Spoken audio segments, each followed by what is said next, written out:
revolución puede tener motivos de diversa índole, un cambio tecnológico, un cambio social o un nuevo paradigma. Basta para que una sociedad cambie radicalmente su estructura y gobierno. Las revoluciones pueden ser pacíficas, aunque generalmente implica violencia, al enfrentarse a grupos conservadores con el anterior régimen y aquellos que aspiran al cambio o incluso entre los que aspiran a un nuevo sistema.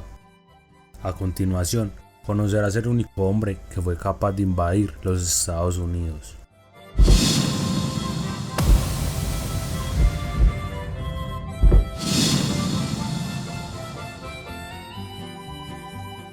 Pancho Villa. El revolucionario invadió el poblado de Columbus, Nuevo México, en marzo de 1916, con cerca de 600 militantes pertenecientes a la División del Norte. Es el único latinoamericano que invadió Estados Unidos. José Doroteo Arango Arambula, mejor conocido como Pancho Villa, fue uno de los grandes héroes nacionales en México y la historia del país, pues fue uno de los personajes más destacados de la Revolución Mexicana, movimiento armado con el cual se logró quitar el poder al expresidente y dictador Porfirio Díaz. El movimiento comenzó en 1910 y algunos de otros personajes importantes de esta fuente, Francisco Madero, Emiliano Zapata y Venustiano Carranza. Durante la revolución pasaron muchos hechos importantes, como la escena trágica, el asesinato de varias personalidades de la política mexicana de ese tiempo e incluso una invasión a los Estados Unidos. Esta fue llevada a cabo por Pancho Villa y sus tropas revolucionarias el 9 de marzo de 1916, cuando invadieron el poblado de Columbus en Nuevo México. Fueron cerca de 600 militantes, quienes cruzaron la frontera hacia Estados Unidos. Las aguerridas tropas villistas se lanzaron contra un destacamento militar y luego de 6 horas de combate fueron rechazados hacia México, en lo que se conoció como la Batalla de Columbus. Los seguidores de Villa capturaron 80 caballos, 30 mulas y 300 fusiles. Incendiaron un hotel y mataron a 8 militantes estadounidenses y 2 civiles. En respuesta, el gobierno de los Estados Unidos envió el 14 de marzo de ese mismo año la expedición punitiva encabezada por el general John Pershing, compuesta en un principio por casi 5.000 soldados que fueron aumentados hasta completar una cifra de 10.000. El expresidente norteamericano Dwight y el general George Patton, líderes militares de Estados Unidos en la Segunda Guerra Mundial, fueron parte de la expedición que tenía por objetivo capturar a Villa para ser juzgado en territorio norteamericano como un bandido.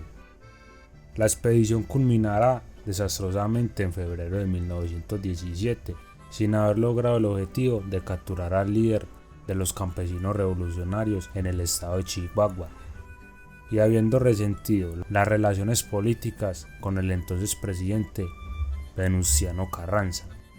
La invasión de las fuerzas villistas a Columbus fueron la respuesta de Pancho Villa al apoyo norteamericano a Carranza en la guerra civil, y tuvo un componente de venganza particular, que era capturar y fusilar a Sam Ravel, un traficante de armas norteamericano que había estafado a Villa vendiéndole munición inservible.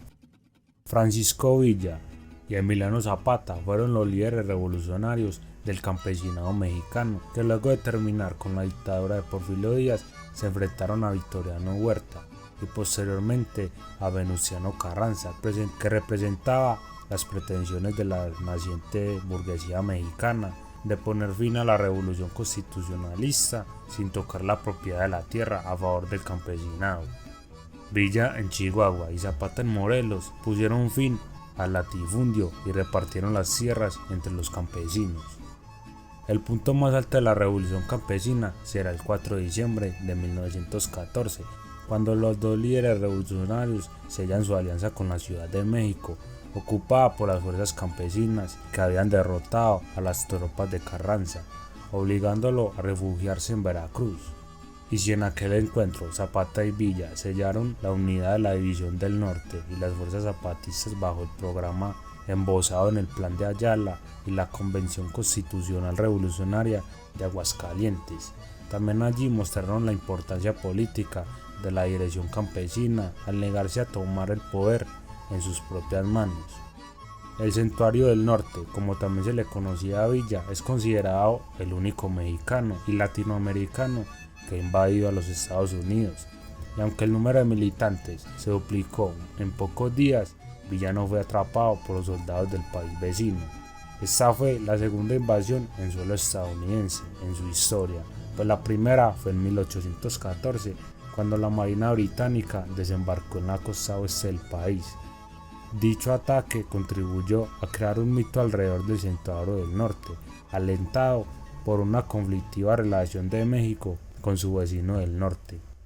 Antes de este incidente había ocurrido dos invasiones estadounidenses en territorio mexicano, el primero en 1847 y el segundo en 1914.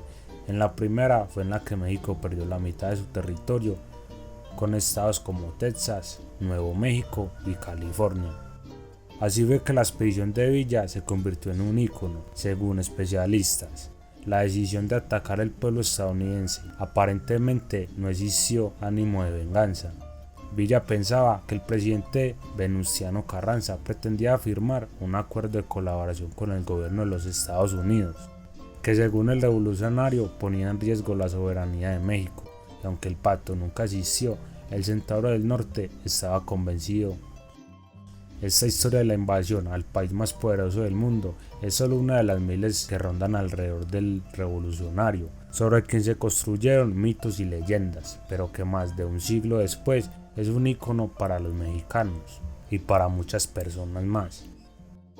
Doroteo Arango nació en 1879 y murió en 1923, y fue un bandido que pasó gran parte de su vida huyendo de la justicia mexicana y estadounidense, pues desde adolescente fue asaltante de camiones. Para 1910 se unió al Plan de San Luis, que fue promovido por Francisco Madero, con el que llamaba al país a levantarse en armas contra el entonces presidente Porfirio Díaz.